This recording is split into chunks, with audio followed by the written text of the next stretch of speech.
Hola amigos, ¿qué tal? En un anterior video hablábamos sobre el contexto del dominio natural de estas funciones. 1 entre x menos 3, g de t igual a 9 menos t cuadrado y 1 entre raíz de 9 menos w al cuadrado. También es importante retomar esto último que se dijo, que las funciones no siempre son f de x, ¿vale? Es decir, esas x, esos valores que reciben, los podemos denotar con otras variables. Por ejemplo, t en este caso y a la función como g. O finalmente, como w, los valores que recibe la función h. Y en este anterior video analizamos el dominio natural de estas funciones y veíamos que si bien podríamos considerar o podemos considerar como el dominio natural como el conjunto más grande posible, que en este caso pueden ser los números reales, pues teníamos que denotar o delimitar ese dominio restringiendo ciertos valores del mismo dominio, ¿vale? Como en esta función f de x igual a 1 entre x menos 3, pues el x no puede ser 3 porque tenemos una división entre ceros. Bien, esto lo vimos en un anterior video. Y si lo quieres retomar, pues lo puedes visualizar en este video, ¿vale? Entonces vamos a continuar con lo siguiente. También se mencionó, fíjense, esta notación y igual a f de x. Se suele usar una ecuación de esta forma, ¿sí? Cuando la regla para una función está dada por medio de una ecuación de esta forma, y es la variable dependiente y x es la variable independiente. Y depende de cuánto vale. El valor de y depende de x, por eso es la variable dependiente. Y esto es una ecuación estrictamente porque hay un signo de igual, ¿sí? Siempre que nosotros tengamos algo igual a algo, matemáticamente eso es una ecuación. Y igual a 0, pues también en este caso f de x podemos tener y igual a 0, ¿sí? Y también se suele decir que y es una función, ¿sí? Es decir, estrictamente esto podría ser y de x igual a f de x. Realmente es un renombre, estamos renombrando la función f de x ahora como y. Pero es usual, sobre todo en cursos de prepa, decir simplemente y igual a f de x, ¿vale? O y igual y la regla de correspondencia, como lo vamos a ver a continuación. Entonces, la gráfica de una función f simplemente es la gráfica de esta ecuación. La gráfica de una ecuación en x y y consiste de aquellos puntos en el plano cuyas coordenadas x y y satisfacen la ecuación. Es decir, hacen que que se cumpla básicamente la igualdad, ¿no? Lo del lado izquierdo a lo del lado derecho. Hay que tener cuidado porque nosotros solemos trabajar en el plano cartesiano, ¿sí? X y Y.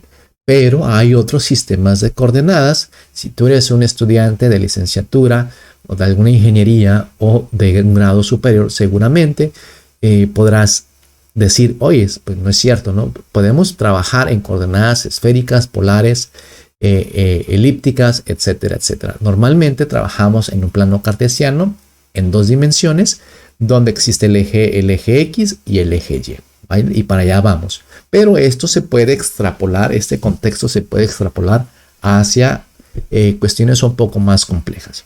Entonces, ¿qué requerimos para graficar la ecuación y igual a f de x? Primero, obtener las coordenadas de algunos puntos que satisfagan a la ecuación, es decir, el dominio natural, ¿ok? De la función f de x. Por ejemplo, podemos tener y igual a x cuadrado menos 3. Si x vale menos 3, de hecho, fíjense que esta función o esta ecuación y igual a x al cuadrado menos 3 funciona para cualquier valor de x. El dominio natural de y igual a x al cuadrado menos 3 son los números reales. No tenemos ninguna restricción. ¿Por qué? Porque no tenemos una división entre 0 o alguna raíz que se vaya a convertir en una raíz de un número negativo. Por lo tanto, son todos los reales. Y si elegimos algunos valores, por ejemplo, desde menos 3 a 3, pues podemos obtener los correspondientes valores de y. Para menos 3, esto es 6, como lo podemos ver de esta manera. Simplemente x igual a menos 3 es y igual a menos 3 al cuadrado menos 3, menos por menos más, 3 por 3, 9, menos 3, esto me da 6, ¿vale? Entonces, para diferentes valores de x, podemos obtener los valores de y, de la ecuación, ¿ok? Entonces, normalmente lo que se hace para graficar en nuestros primeros inicios, pues es tener una tablita con diferentes valores de x. Si sabemos cuáles valores de x no debe tener la función, los tenemos que excluir, porque eso nos llevaría a tener asíntotas dentro de las gráficas, es decir, lugares donde la gráfica no es continua, y posteriormente localizar estos valores x y y nos lleva a un sistema de coordenadas. Vamos a verlo esto gráficamente, es decir, vean, en el paso 2 yo estoy localizando estos puntos, x menos 3, y igual a 6. Entonces me voy a menos 3 y subo en el eje y a 6 y aquí localizo este puntito. Entonces cada punto se define como un par de coordenadas, menos 3, 6. Cada valor que ustedes ven aquí forman un par de coordenadas, x y y, ¿vale? Si tú eres un estudiante de física o si has visto algo de física, sabemos que podemos definir vectores en tres coordenadas, ¿no? X, Y, Z, o también vectores en el plano con el valor de X y Y, es decir, qué valor toman el eje X y cuánto nos movemos en Y, y eso ahí definimos un puntito. Entonces, estos numeritos, estos pares de números, los localizamos en el plano de coordenadas. Por acá tenemos menos 2, 1, 2, 1, y como la función es x al cuadrado menos 3, pues vamos a ver que hay una cierta simetría de la que vamos a ver más adelante. Entonces localizamos todos los puntitos y paso número 3, unimos o conectamos los puntos con una curva suave. ¿Por qué suave? ¿Qué significa eso de suave? Estrictamente nosotros estamos localizando puntos separados. Posiblemente aquí hay otro punto más para acá o más movido hacia la izquierda o hacia la derecha. Pero asumimos que este punto se conecta por medio de una línea suave, ¿sí? Si se fijan, realmente no es esta línea que une este punto con este, no es precisamente una recta, sino que está ligeramente curviada. Para saber si está curviada esta conexión entre este punto y este, pues tendríamos que localizarnos un punto intermedio. Y luego podríamos, ya que tenemos este punto intermedio, pues un punto intermedio entre este y este. Y así una mayor cantidad de puntitos. Es decir, podríamos irnos desde menos 3 y luego por acá menos 2.5, menos 2, menos 1.5. Podríamos considerar valores intermedios y no nada más irnos con la parte entera, ¿sales? Con los números positivos y negativos, ¿no? La parte entera, sino que podríamos considerar la parte fraccional de estos números. Y de esta manera podemos definir la gráfica de esta función, que esta gráfica recibe el nombre de una parábola. Simetría de una gráfica, hay simetrías. Ya les mencionaba que esta es simétrica respecto al eje de las Y. Si tenemos, ¿cuándo vamos a tener simetría respecto al eje de las Y? Si al reemplazar x por menos x se obtiene una ecuación equivalente. Si yo en esta función, en esta ecuación y igual a x al cuadrado, sustituyo un valor negativo o un valor positivo, el resultado es el mismo, ¿sales? Menos 3 al cuadrado es lo mismo que 3 al cuadrado. Por lo tanto, para un cierto x, por ejemplo 2, obtengo un cierto y, y para un cierto x menos 2 obtengo el mismo valor positivo, 1. Menos 2, 1, 2, 1. Si me voy para otro valor en x positivo, por ejemplo un cierto x, como está denotado aquí, y agarro el mismo menos x en valor absoluto, pues obtengo el mismo valor en y, ¿vale? Existe la misma separación de la parte izquierda con respecto a la parte derecha. En este caso son 2 unidades y en este caso pues son x unidades, lo que valga la coordenada x o el valor x. También podemos tener simetría con respecto al eje de las x. Esto puede causar un poco de confusión porque en este caso, en el primer caso, la variable independiente es la x y la variable dependiente la y. Pero si hacemos el cambio a que la variable dependiente sea x y la variable independiente sea la y, pues entonces tendríamos que la gráfica crece en dirección, o sea, para diferentes valores de x la gráfica va creciendo, ¿sí?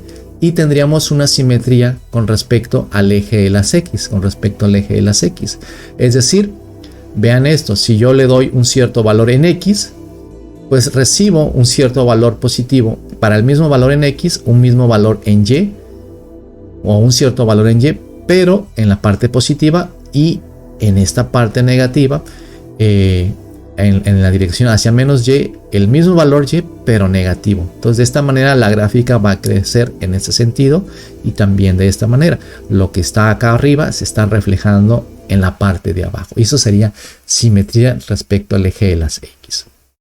Podemos tener simetría respecto al origen si reemplazamos, si al reemplazar x por menos x y y por menos y se obtiene una ecuación equivalente. Si yo tengo y igual a x al cubo, vean que si yo digo menos y, o sea, si yo tengo un menos y, si yo hago y negativo, pues tendría menos 3 al cubo. Y menos 3 al cubo, ¿quién es? Menos por menos más por menos menos. Menos y igual a menos x al cubo. Como el menos está en ambos lados de la ecuación, lo podemos cancelar y esta ecuación es exactamente, o sea, menos y igual a menos x al cubo es equivalente a tener y igual a x al cubo. Simplemente multiplicamos por menos 1 ambos extremos. Y de esta manera vamos a observar que esta parte es parecida a esta, o sea, de hecho esto, si esta parte la rotamos hacia acá, todos los números pegan, ¿vale?